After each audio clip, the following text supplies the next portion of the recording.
doctors hex or bewitch their enemies to death? What really killed this man in Oklahoma City?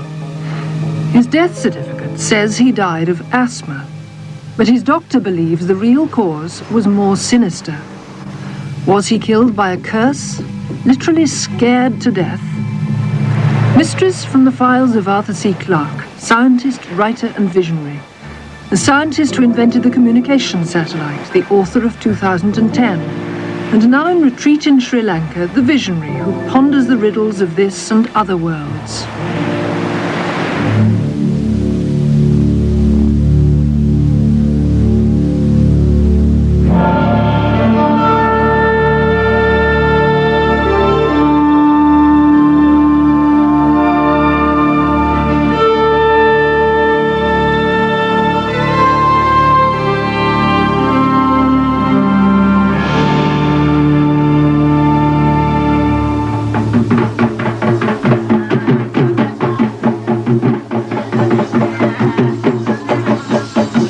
These are devil dancers from Sri Lanka, but you will find them in many other parts of the world.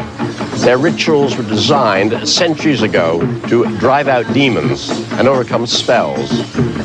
Although devil dancing is a popular tourist attraction, it would be a mistake to regard it as a quaint survival from a superstitious past. Millions still believe in it.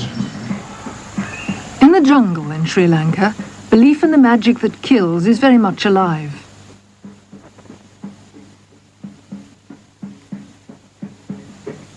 The sinister spells are cast in a mountain cave. With drumbeat and fire, the devil dancer calls on a demon to help him lay a curse on his enemy.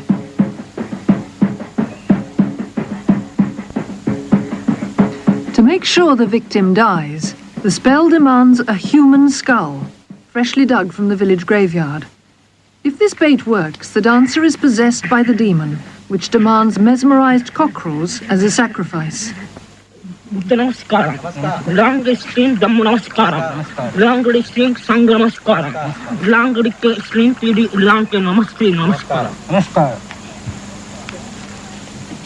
the rites are over, ashes from the ceremonial fire must be hidden near the enemy's home.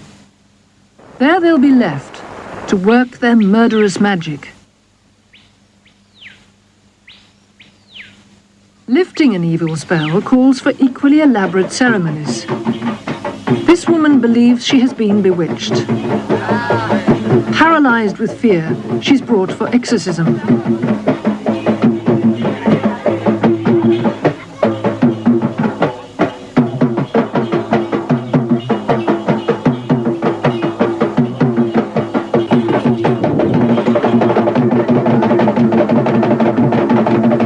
The devil dancer's job is to entice the demon from the woman's body.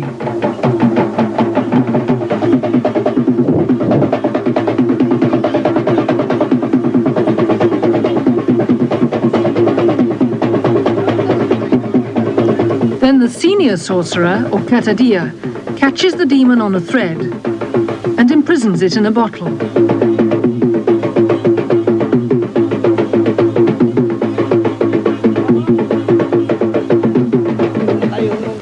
Promises that the spell will be lifted when the bottle's consigned to the depths of the Indian Ocean.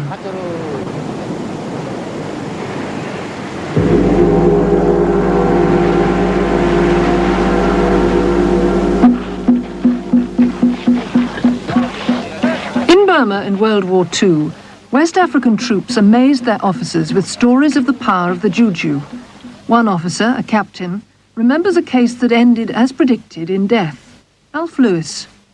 A soldier had gone to see the colonel, asked for an interview, and asked to be sent back to West Africa next day. He had to be in his village in West Africa next day, he said, because a juju was going there, and he had to be in his hut when he came. And the colonel said it was impossible. He couldn't be got back to West Africa in that time.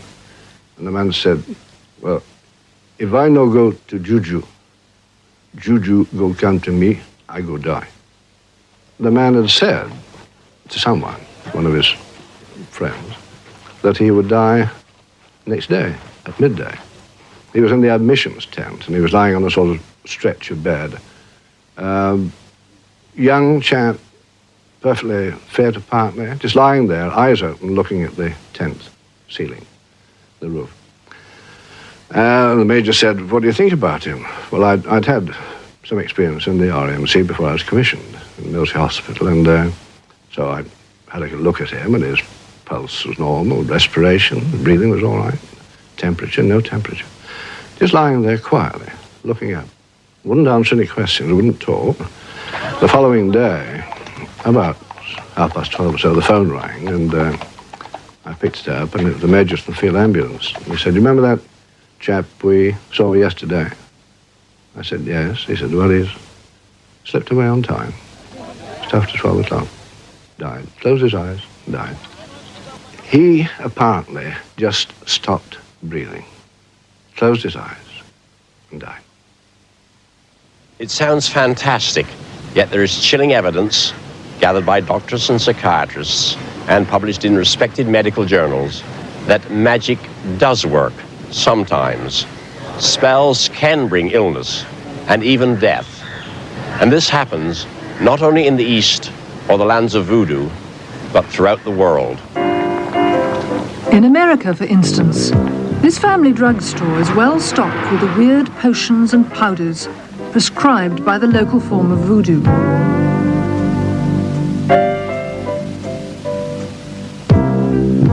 Plenty of products to ward off evil spirits, at least amongst the goods for sale over the counter.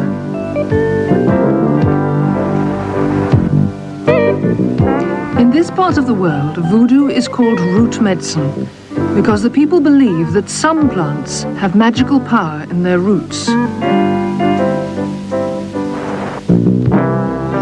The city's doctors have to take root medicine seriously. Dr. Ramsey Millett Jr. If I wanted someone to really suffer and die, and I knew this person believed in this, then I would knowingly put in a black root bag a mixture of different things which will ensure that this person will suffer and die. The first thing I would do would be to put a root in there. Then the next thing I would do is write that person's name down 9 times, all right, on virgin parchment paper with dragon's blood ink, put it in there along with the root. Then I would get some graveyard dust from a grave of some dude or dudess who has committed horrendous crimes. In other words, this has to be a very bad person whom some people say is like a devil. And again, you put this in the root bag. That's the essential ingredient in that. Now, if possible, again, put hair from the intended victim, their hair, again, their fingernails,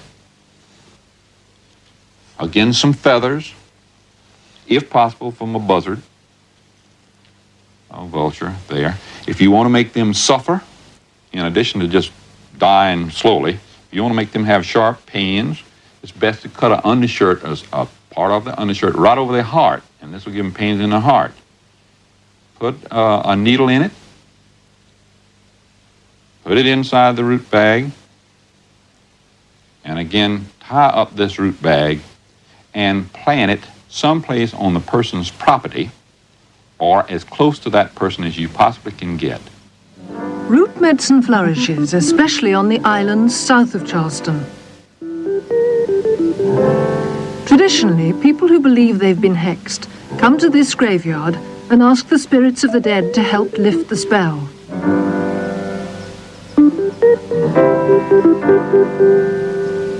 Caretaker Ben Parker knows the ritual. The spirit must be paid with half a pint of whiskey and 9 cents. If I got a bad spell, I come right here. I dig a hole down in there, and I'll call. You can see the name on there, so you call them by the name. Lydia Brown. Then you say, Lydia Brown, I have a bad spell on me. I want you to take it off. I'm paying you. I don't want you to do it for nothing. I'm paying you to do this for me. Then you dig a hole, pour half pint of whiskey and 9 cents in there, and cover it back up. After a lifetime on Edisto Island, Ben Parker knows the recipes of root medicine, and sometimes his neighbors consult him. What other things would they use for a death spell? You can take a rattlesnake, kill a rattlesnake, and drag it through your yard, and I can kill out all of your people in your house. And that would be like a very evil spell. Yeah, that's a death spell. Ben specializes in protecting houses against harmful influences.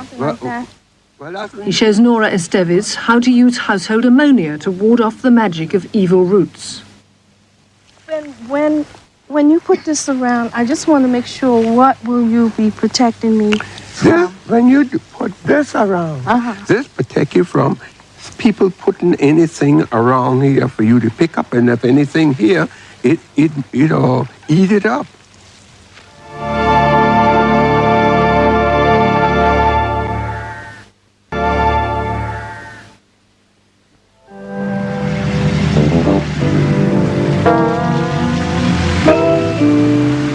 In South Carolina, root medicine creates serious difficulties for conventional doctors.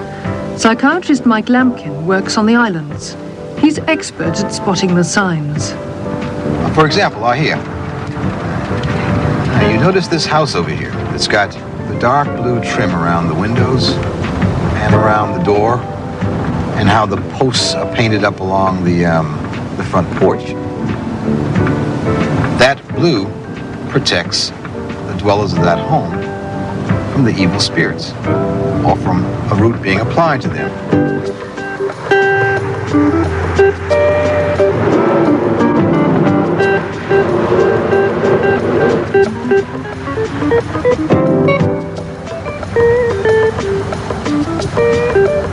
Dr. Lampkin regularly has to sort out the consequences of root medicine. Today, he's been called to a patient who's convinced she's under an evil spell. Lampkin has learned from experience that he must pretend to be a root doctor himself to have any chance of success. I have to transform myself from the pseudo-sophisticated psychiatrist into the very, very omnipotent and all-knowing root doctor. The dehexing session has all the trappings of root medicine. You know the name of the person who has placed the root on you? Yes. I don't wish to know the name. He gives her harmless drugs, which cause hot flushes, and tomorrow will turn her urine bright green, signs that the evil spirits are leaving her body. With this elaborate ceremonial, Lampkin hopes to convince the woman that he is a very powerful root doctor. When I draw near unto the sick man, when I examine the muscles of the sick man, when I compose his limbs, when I sprinkle the water of on the sick man, when I subdue the sick man. Both Lampkin and his patient wear blue glasses, the traditional protection against evil spirits. You have 3 cents from your husband, Yes. 4 from you. Would you place the 3 cents from your husband on this side of the plate and the 4 from you on that side? Finally, when he's convinced the patient believes in his powers, Mike Lampkin gets her to help him cast out the spell. Though he says it's all a charade, Lampkin's dehexing usually works. Emergency expenses of my... But can roots affect even skeptical people? G. Gatty Dowling is a rational man. He's one of South Carolina's leading lawyers. Okay. Yet he's convinced that an evil spell was put on his family. It all began the day he sacked the maid. The daytime cook had gone in to clean up the room that Lucille, who had been our maid, had left, and had found something in there that she called a root, made up of 2 needles going one way and one the other, and wrapped around with black thread and stuck into the head of the mattress where Lucille had been sleeping. And I pulled it out, and when I did, I walked back towards the kitchen, and Liza saw me with a root in my hand, and she went hysterical again and ran out into the yard again. Soon it seemed that the evil magic of the islands had invaded his home.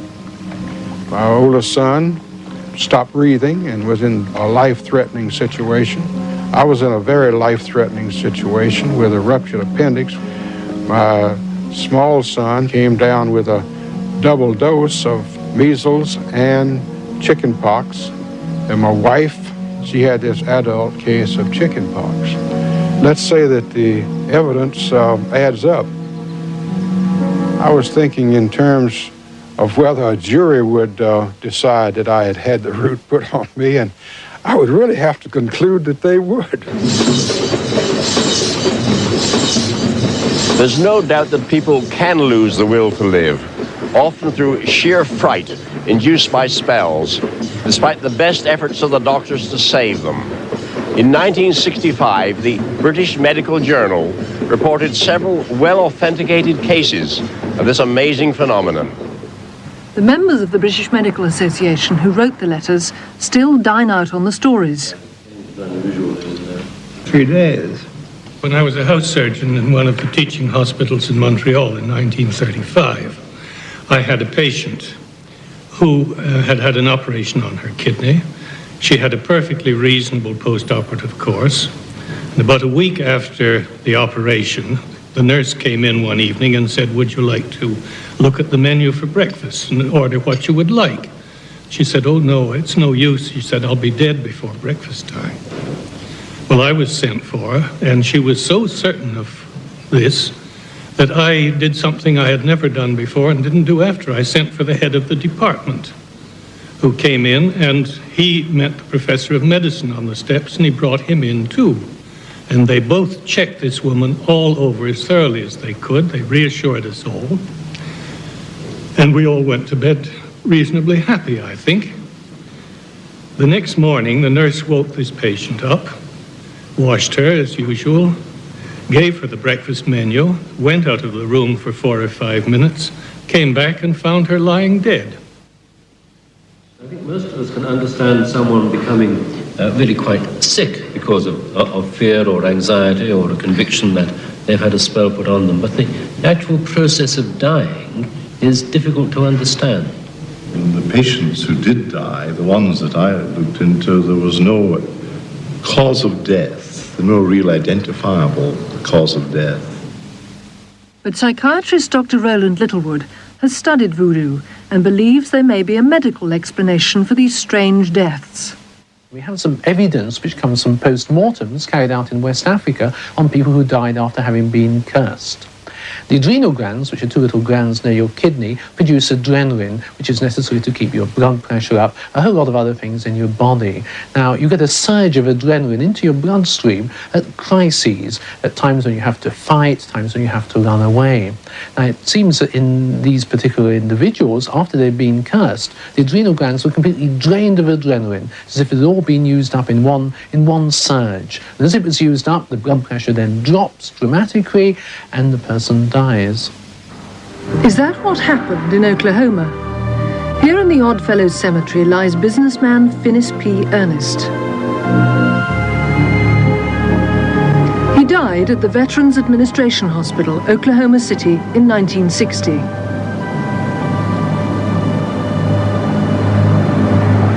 It's a long way from the lands of voodoo, yet Ernest's doctor, James Mathis, believes his patient was killed by a curse, and that his death certificate gives only part of the story. Ernest suffered from asthma, and visits to his mother seemed to trigger the attacks, as Mathis realized after allowing him out of hospital one weekend. This was the first hint that we had that perhaps we were dealing with something a little bit more than just ordinary asthma. So a week later, on August the 17th, we gave him the same sort of pass, but this time with some different instructions. We said, please do not visit your mother.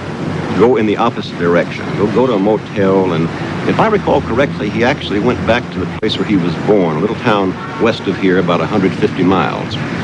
Came back a late Sunday evening with a story from his wife, perfect. No wheezing, not a shred of difficulty.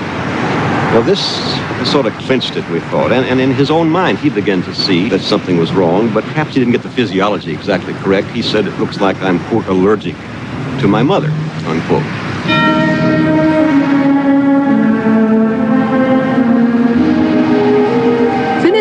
had been running a busy nightclub in downtown Ponca City, but by 1960 he was bored and decided to sell up. His mother was the partner in the business, and she was furious. This man's mother was looked upon by him as infallible. He pointed out to me time and time again that Mother had never been wrong. Every time she had predicted something, it came true. For example, she had predicted that his first marriage would fail. It failed. She predicted his second marriage would fail. It failed. She predicted his third marriage would be successful. It was successful. The business was the key. When he mentioned selling it, sometimes about a year and a half before the final outcome, she adamantly said no, in no way. And her words, according to him, were, "Something dire will happen to you." The memory of their last weekend together is cherished by his widow, Josephine. This last weekend that I had with him at the down to Oklahoma City in the motel, and we just had a marvelous time, and he just seemed like he could never be ill again. Until he decided that maybe we'd better go by and see his mother. And we did, and after we went by to see his mother, it wasn't but a few minutes till he started having this breathlessness, and I knew it was a sign of an attack. And I had to hurriedly call the hospital and tell him that I was afraid that he was having another attack and we'd be bringing him in. Once over the attack, Ernest told Mathis he was going ahead with the nightclub sale. After our session at 5:30, he called his mother and said, in essence, the doctor and I have talked this over, and I have decided to reinvest my money.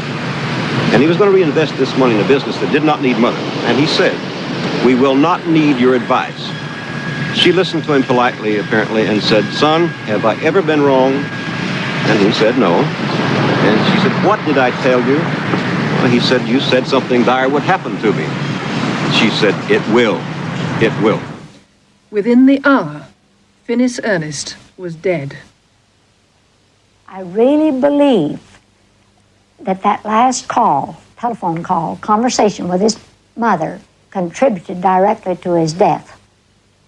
Autopsy showed no heart attack, no stroke, none of the usual causes of death. That's why we call it a sophisticated version of voodoo death. These stories prove the extraordinary, even fatal, power that the mind can have over the body. After listening to the doctors, I'm convinced that people can be literally scared to death.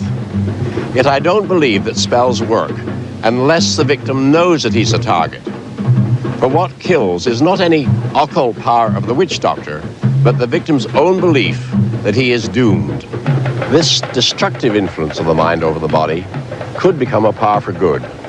Doctors have always known what a crucial role a patient's psychological state has on the progress of his disease.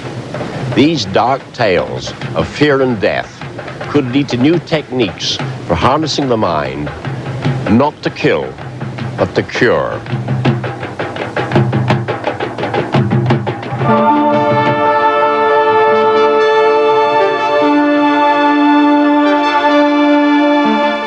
Does the U.S. government have aliens in its possession? Hear the evidence next on Visitors from Space.